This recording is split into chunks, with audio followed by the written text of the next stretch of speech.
Further along the Camino, the terrain changes. Pilgrims pass through rolling hills blanketed with vineyards.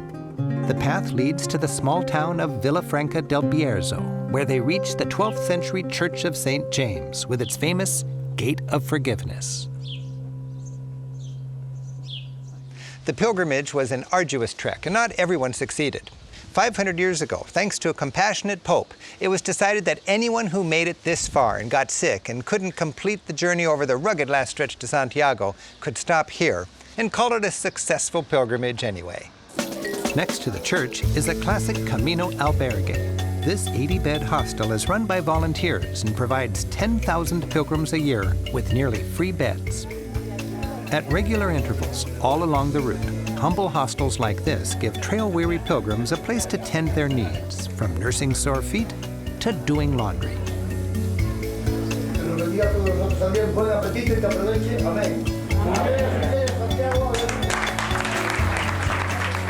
Volunteers cook and serve communal meals. A wonderful camaraderie percolates as a multinational community, young and old and of all beliefs, is created. The challenging journey encourages introspection, and each pilgrim has their own motivation. So why have you taken this journey? For me, I suppose it's a bit kind of corny or cheesy, but to find things like a bit of balance again in life.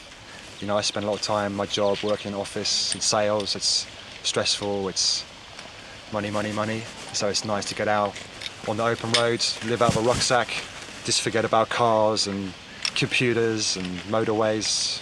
You know, I was going to be a bit tired and worn down by all of that, so for me, hopefully, I'll take back kind of a feeling of regeneration, renaissance.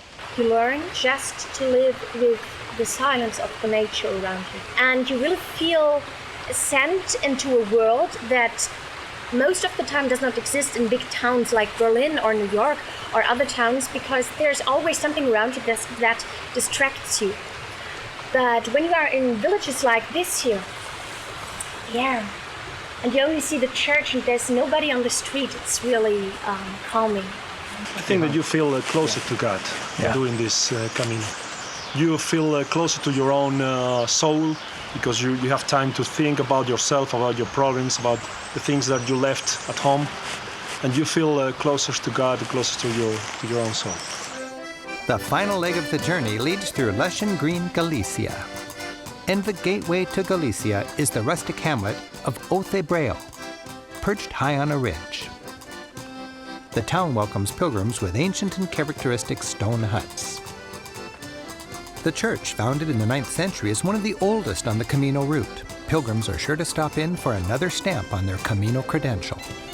Green and densely forested Galicia shatters visitors' preconceptions of Spain. Pilgrims pass ghostly castles, simple farmhouses with slate roofs, and sleepy medieval villages.